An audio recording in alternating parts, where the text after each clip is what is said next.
Have you ever been betrayed? When someone you trusted betrayed you, what kind of feelings did you experience? Perhaps sadness, anger, and regret about your own choices that led to being betrayed. The complex emotions that surge from the depths of your heart. I'm sure many of you have suffered through such experiences. Just hearing the word, betrayal, might make some of you feel a tightening in your chest. That's nothing to be ashamed of. As long as we live as human beings, betrayal is one of life's inevitable trials that anyone might face. Today, through the theme of karma, let's explore together the harsh reality that betrayal brings and the profound lessons we can learn from it. Karma is a profound teaching rooted in ancient Eastern philosophy. This concept represents a universal law showing that our actions inevitably bring consequences. Good deeds attract good results, while bad deeds bring bad outcomes. A simple yet extremely important truth. In other words, even if we betray others, those actions will eventually circle back to us. This isn't superstition or mere moral teaching, but a fundamental principle of human relationships.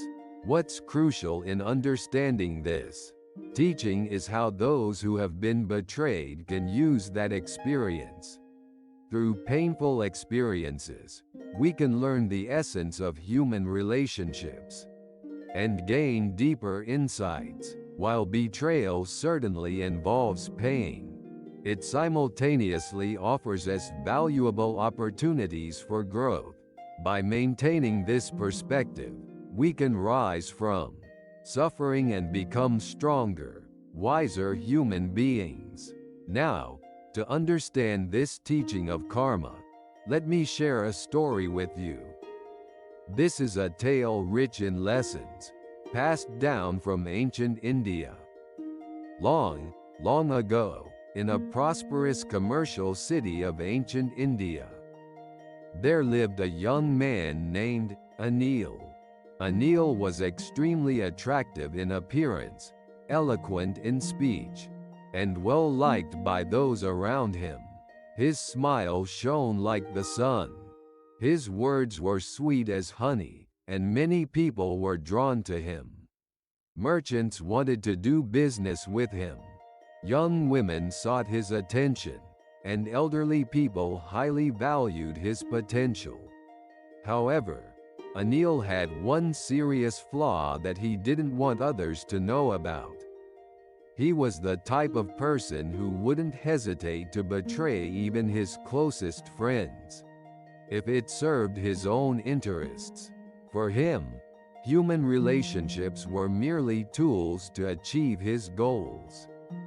Values like friendship and trust were secondary or tertiary concerns. In his heart, Anil had a close friend named Sudarshan. Sudarshan was kind-hearted, honest, and cherished friendship above all else. He was drawn to Anil's charming exterior and poured sincere friendship into their relationship. When Anil was in trouble, Sudarshan would rush to help first, rejoice in Anil's success, as if it were his own, and listen earnestly to his worries. For Sudarshan, Anil was an irreplaceable close friend, whom he trusted as a lifelong companion. However, Anil was exploiting Sudarshan's pure friendship. He would always call Sudarshan for his own convenience, push troublesome work onto him, and rely on him only when he was in difficulty. When Sudarshan proposed good ideas, Anil would claim credit for them and boast to others, never mentioning Sudarshan's efforts or contributions. This one-sided relationship continued, but Sudarshan continued to trust Anil with his pure heart. Time passed, and one day, Anil found an excellent opportunity to start a major business in town.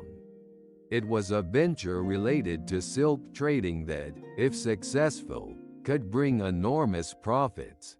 However, to succeed in this business alone, he lacked the funds, manpower, and knowledge. So Anil, as usual, set his sights on Sudarshan. "My dear friend, a wonderful opportunity has come our way." Anil spoke enthusiastically to Sudarshan. "Let's do this together. If we combine our efforts, we'll surely succeed. Of course, we'll share the profits from this business fairly." Sudarshan believed his friend's words without question, invested most of his savings in the venture, and worked day and night. In the early stages of the business, Sudarshan demonstrated his inherent honesty and diligence. He worked hard to build relationships with business partners, thoroughly managed product quality control, and carefully maintained the account books. Meanwhile, Anil focused on superficial sales activities and appealed to everyone around him that he was the central figure of the business. Thanks to Sudarshan's steady efforts, the business began to get on track smoothly. However, as signs of success became apparent, Anil's true nature began to emerge. He started to belittle Sudarshan's efforts and claimed that the success was due to his own abilities. Regarding profit distribution, he used reasons like, "I'm taking more risks," and "I'm the one achieving results in sales," to try to reduce Sudarshan's share. Furthermore, he excluded him from important decision-making and began treating him like a hired employee. Sudarshan was initially confused by his friend's change. However, his pure heart tried to believe that he's probably just temporarily changed due to business pressure, and, once we succeed, he'll return to being the kind friend he was before. Even when his share was reduced, he didn't complain, and instead worked even harder to lighten Anil's burden. But Anil's betrayals continued. He explained to business partners that the business success was entirely his own achievement, intentionally minimizing Sudarshan's presence. When new business opportunities arose, he made decisions independently without consulting Sudarshan. As this treatment continued, Sudarshan's heart gradually began to break. The repeated betrayals from the close friend he had trusted deeply wounded his pure heart. Then came the turning point of fate. Anil made bold investment decisions, aiming for further business expansion. He was confident that the business would definitely succeed and decided to expand the business, even if it meant taking on debt. However, when making this decision, he took on large debts independently without consulting Sudarshan. His confidence was overconfidence, and he hadn't sufficiently analyzed market changes or competitor movements. Contrary to expectations, the business didn't go as planned. The newly entered market was more competitive than expected, and competitor companies appeared offering high-quality products at low prices. Moreover, relationships with business partners also deteriorated due to Anil's arrogant attitude. The trust relationships that Sudarshan had built were gradually lost due to Anil's autocratic management policies. Sales declined rapidly, inventory piled up, and debt repayment deadlines approached. Anil frantically tried to turn the situation around, but it was too late. He finally became unable to repay his debts. and faced harsh collection from creditors. When the business failure became known throughout the town, even those who had once admired Anil began to distance themselves from him. People came to know his true character. It became clear that he had betrayed his friends and acted solely for his own benefit. Merchants avoided doing business with him, and former friends stopped trusting him. Overnight, Anil lost the trust of the townspeople and became isolated. In this desperate situation, the only person who didn't abandon Anil was Sudarshan, who had been continuously betrayed. Seeing his friend's poverty, he let bygones be bygones and extended a helping hand. Let's forget about the past. If you're in trouble now, tell me if there's anything I can do to help. He showed unchanged friendship. However, ironically at this time, Anil's pride got in the way, and he couldn't honestly accept Sudarshan's help. For Anil, who had long believed himself to be in a superior position, receiving help from someone he had betrayed felt humiliating. He said, "I'll manage on my own," and refused Sudarshan's offer. As a result, Anil sank even deeper into the abyss of loneliness. His debts snowballed, and he was about to lose even his place to live. People who had once admired him and wished for his success now passed by him without a glance. When spending nights alone, Anil remembered the faces of all the people he had betrayed. Sudarshan's sad expression, the disappointed gazes of betrayed business partners, the betrayed feelings of those who had believed in him, all appeared in his mind like a revolving lantern. During this time of deep reflection, Anil finally understood the true meaning of the teaching of karma. He experienced firsthand that the betrayals and pain he had inflicted on others were circling back to him. He deeply reflected on his actions and felt genuine remorse from the bottom of his heart. What have I been doing all this time? Anil asked himself. I've trampled on the trust of Sudarshan and many others, pursuing only my own interests. The result is who I am now. This is definitely not a coincidence. The seeds I sowed are now bearing fruit. In this profound realization, Anil made a heartfelt resolution. From now on, I will cherish trust above all else. Betraying others ultimately means betraying oneself.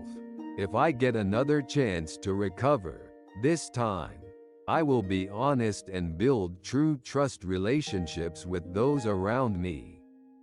From this story of Anil and Sudarshan, we can learn many diverse lessons. First and foremost, betrayal is never someone else's problem. It will inevitably return to. This isn't just a moral teaching, but a fundamental law of human society. Let's apply Buddhist teachings to our modern lives. For example, imagine workplace situations that require teamwork. If you steal credit from colleagues or betray team members, you might gain short-term benefits. However, in the long term, you're likely to lose trust from those around you and become isolated. You might also be excluded from important projects or miss promotion opportunities. This is the modern manifestation of karma. The same applies to family relationships. If you continue to be dishonest with your spouse, children, or parents, you'll eventually lose their trust and experience loneliness. This principle remains unchanged in friendships and romantic relationships. Acts that betray trust will inevitably bounce back to ourselves. This story also offers important lessons about how those who have been betrayed should respond. Sudarshan's attitude of forgiving even after being betrayed and extending a helping hand embodies the Buddhist teaching of compassion. However, this doesn't simply mean enduring or condoning the other person's wrongdoing. It's important to set appropriate boundaries, protect yourself, and show compassion within possible limits. In modern society, how can we practice these teachings? The most important thing is to build trust starting from small daily promises. Being punctual, always following through on commitments, extending help to those in need when possible. The accumulation of such basic actions becomes the foundation for long-term trust relationships. How to handle situations when you feel betrayed is also crucial. First, it's important to analyze the situation objectively without becoming emotional. Try to understand the other person's position and circumstances, and consider why they acted that way. In some cases, misunderstandings or communication failures might be the cause. We must not forget that there are lessons to be gained precisely because we've experienced betrayal. We can learn firsthand what kinds of human relationships are healthy and sustainable, and what actions damage trust relationships. This experience becomes valuable assets for building better human relationships in the future. Even in today's digital society, these teachings remain extremely important. Trust and honesty are required in all situations.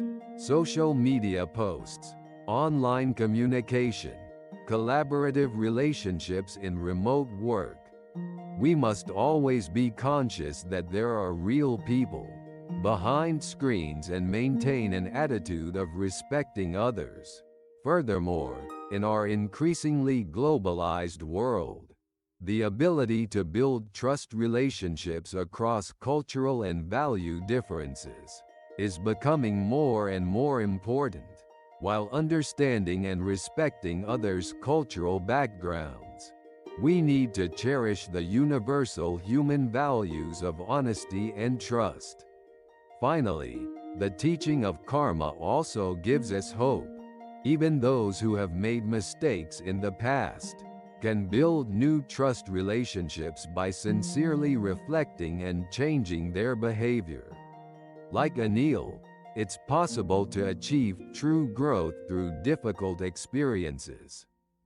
Let's reflect on today's learning. Through the teaching of karma, we've deepened our understanding of the harsh reality that betrayal brings and the valuable lessons we can learn from it. We've considered the importance of cherishing trust, relationships with others, and the value of using betrayal as an opportunity for growth when we experience it. Life is never a smooth path. Sometimes we may be betrayed by those we trusted and experience deep pain. However, it's precisely these difficult experiences that make us deeper and wiser human beings. By engraving the teaching of karma in our hearts and practicing it in our daily lives, we can lead richer and more meaningful lives. If this story resonated with you and provided some insights or learning, I'd be delighted if you could press the like button. Also, if you subscribe to the channel, I'll be able to continue sharing various life wisdom and lessons with you. Please share your experiences and thoughts in the comments section as well. Each person's experience becomes valuable learning for other viewers. Thank you so much for watching this video to the end today. I look forward to meeting you all again in the next video.